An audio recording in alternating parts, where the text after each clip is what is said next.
Have you ever wondered what causes us to wake up in the morning? This is Jewish Life 101.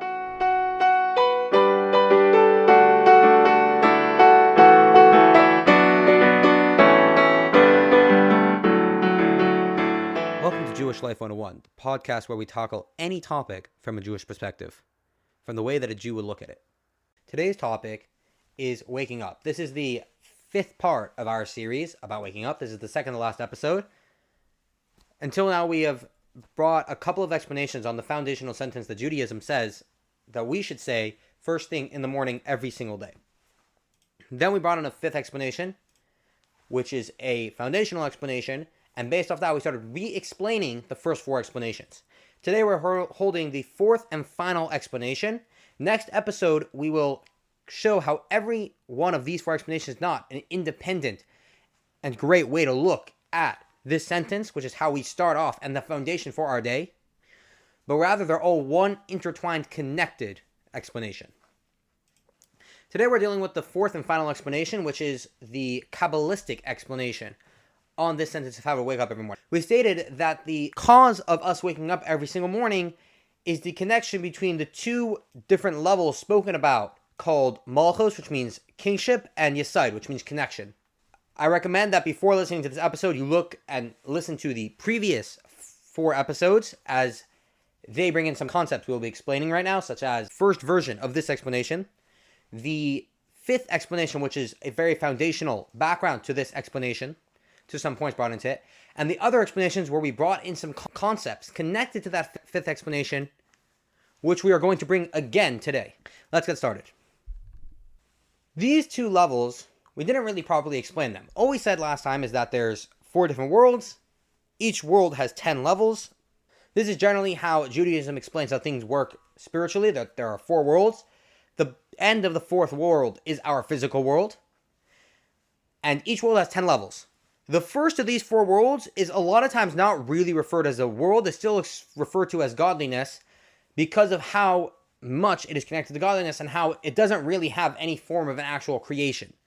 We are talking within the realms of that world, the 10 levels of that world. The last 2 levels of that world are these two things of kingship and connection. The explanation we gave is that the cause of us waking up every single day is these 2 different levels of connection and kingship intertwining. That sounds nice and dandy, but what does that mean? These names are based off their concepts, and that's relatable to us. These 10 levels are parallel 10 levels that exist within every single person. And their names represent that part of the person. And they work similarly above. Through understanding these 2 levels in us, this level of the kingship that exists within a person and the connection that exists within a person, we can understand how it works above. Based off understanding that, we can understand how connecting these 2 levels allows for the concept of waking up every morning. We explained in our 3rd episode of this series that waking up every morning is really like a new creation. This explanation is going to be that this connection between these 2 levels is the cause of creation. So through us explaining what these 2 levels are, we will be able to understand how that causes creation of beings and of physical beings outside of God himself. The concept of connection is an emotional state of being, while the concept of kingship's a little bit different. What do I mean? The concept of kingship has nothing to do with you so much. It has to do with your relationship to other people, meaning that you treat them in a way that you are higher than them, and that there are other people who are submissive to you as their leader. Not so connection. Connection is more of a feeling. You feel connected. Most of the 10 levels are either an intellectual or an emotional feeling, except for the last level of kingship. All the other levels are an intellectual or emotional feeling or state of being, where it's more about how you feel or how you think than the actual subject that's at hand. The subject at hand is the thing that you are more expressing it into. You feel, for example, love, but that love is towards another person. Not so here by kingship. Kingship, it's not that you feel like a ruler and that ruler's concept is projected upon another person. Ruling is that you're ruling over another person, meaning that you have subjects and that is your relationship. It's not a feeling within you, rather it's you being over people who are submissive to you. Therefore, emotions don't actually need a proper vessel, a proper receptacle for them. You can project love onto anything. Someone can love a rock. Not so when it comes to being a king. When it comes to being a ruler, you have to be a ruler over something that is a proper receptacle. You can't really say that I'm the ruler of rocks. I'm the king of a nation of stones. That doesn't really make sense to us. Why not? Because you need to be a king to something outside of you, with something with some form of importance outside of you. For us people, that is other people. There's some form of importance to them as an external being, and they are nullified towards you. So in us, the difference between these two levels is one of them is giving an importance to the other person, to the thing that you're directing it towards, which is the concept of ruling. And the other one is the concept of connection, which is more about how you feel. Even so, the concept of connection is still how you feel giving over to someone else. You're connecting to someone else. So connection does have that aspect where it brings you to other people, but it's still more about your feeling. It's you feel connected. On a spiritual sense, this would mean that the other person in the context is the lower worlds or created beings. We're talking about two general levels of godliness. One level is a level that is connected to the lower beings. It is the kings, so to speak, of the lower beings, which means, as we explained, it has to give some sort of importance to the lower beings. And the other level is a level which really cares more about itself. It can be expressed in anything. The other thing that it's expressed into does not necessarily have to be important. Since they are revelations of godliness, and God does not care about creations, so if the higher of the two levels, the level that we're calling connection, which represents the part which does not need an important thing outside of it, does not see creations as anything with any form of self-importance, because they don't need self-importance for it. It doesn't make a difference what it's projecting itself upon. It doesn't have to be a stone. It doesn't have to be less than a stone either. It could be pretty much just nothing. Its entire thing could just be, I'm projecting myself on it. What is it? It by itself, what it is, how it looks, its shape, its size, which period of time it is in, all does not make a difference. The concept of worlds is time and space. So to this, time and space itself does not make a difference to it. If something exists, if a book exists in this dimension of 10 inches by 4 inches, and in this specific time of 1982 to 2030, it does not make a difference. It only makes a difference that there's something to project itself upon. The creation of the world comes through a connection of these two ideas. A level of godliness which cares about the worlds and respects their form of self-existence. They take up time, they take up space, and they have their own details. They're an independent being. And the level which is higher than them and therefore does not really see them or give them any form of importance is an independent being. They cannot really see anything important outside of God himself because they recognize the greatness of God himself. So they see these beings as completely unimportant, and from their perspective, they don't have their details. They really are just a part of God, a one unified being. Each of these two things give a specific aspect needed in creation of a being the way that we are. Kingship gives the concept that we have our own details. The concepts of space and time are parts of our world, parts of the three lower of the four worlds spoken about in Judaism. That concept can only exist in the eyes of this level of kingship because, as we explained, it gives us our form of self-importance. On the other hand, this level, because it's relatable to us, will create us in a way where we are relatable. Meaning it does not see the concept of we are infinitely lower than spirituality. Rather, it will represent us as the receivers of spirituality, and therefore on a relatable level. Meaning that we as beings, the way we are right now, we are incomparably less than anything spiritual.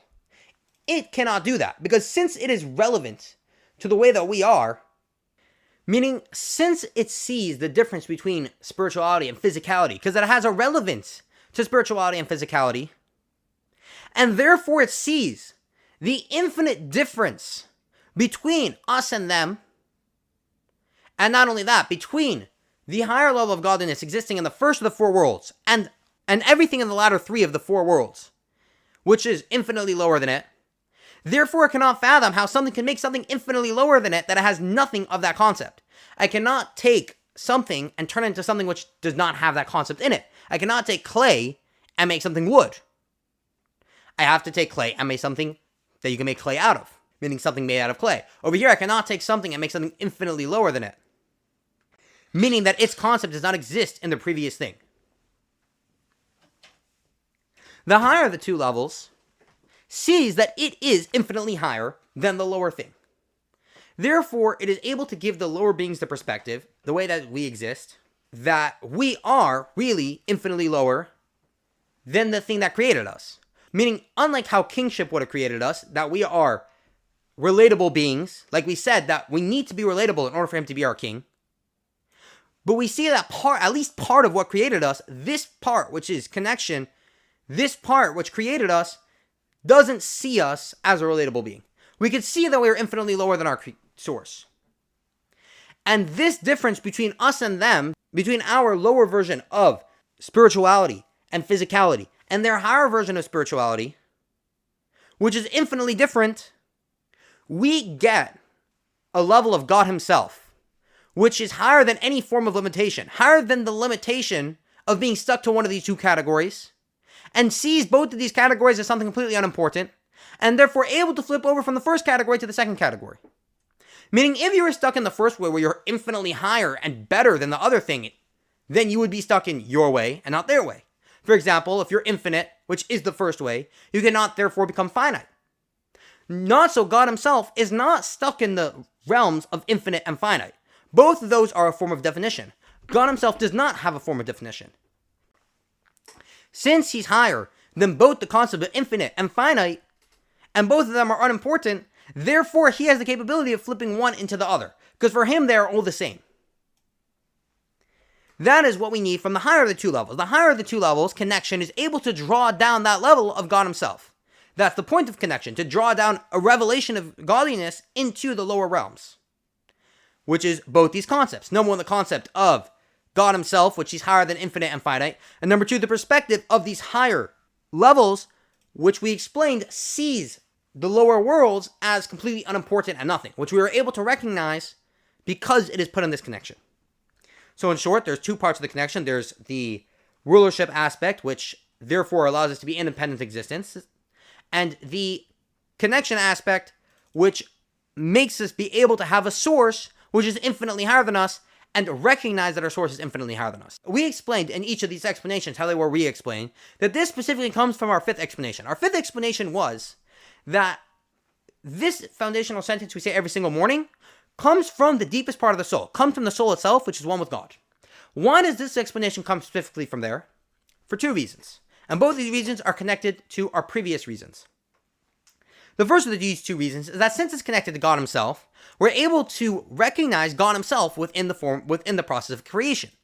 God himself is what's needed that is higher than both these versions of finite and infinite, and therefore able to flip one over into the other because he sees them as both equally unimportant, as both the same thing. Number two, it sees the world as a novelty. Therefore, it recognizes that there must be a creator of the world, which leads us to be able to get to this general explanation. If we'd never had that recognition, we would never try to see if there's higher things that create us in specific ways. And we wouldn't need all these details to get us to exactly the formula that we are, of beings with their own form, with their own details, and they see themselves as beings with their own details, and nevertheless we have a source which is infinitely higher than us. This can only be recognized from the deepest part of the soul, which has both these recognitions, not so the lower parts of the soul, which are connected to revelations of godliness and connected to concepts within the world, see the world as an independent being, see it as something as not a novelty, the way that we see it, and does not recognize God himself, only revelations of godliness. What's the lesson we can learn from this? Sometimes there are parts of our day which seem like they are the connection part of our day, meaning the part of the day which is solely spiritual. Sometimes there are part of our day which seem to be the kingship part of our day. Parts of our days which seem to be kind of a lowly part of our day which gives a big existence for the physical with all its details and with all its problems.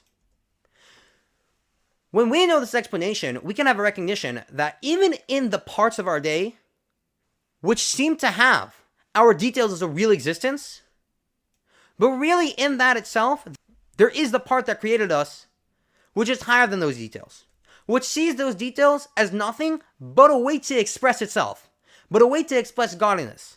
And therefore, we have the capability of doing godliness. Its existence, your problems, all exist within the realm of doing what God wants. All exist within the realm of expressing godliness, which really means that they all exist in the realm of good. Therefore, when you recognize that that's its real existence, that's really what it is, you'll be able to now reapproach it as something conquerable, something dealable with. And you'll be able to use it for its right purpose, for what it was made for. Thank you for joining us. This is Jewish Life 101, and I wish you an amazing, wonderful rest of your day. If you enjoyed today's episode, feel free to share with a friend. Here at Jewish Life 101, we spend many hours on every single episode, and it's all with your support. Just click the link in the description to find out more, and we'll see you next time on Jewish Life 101.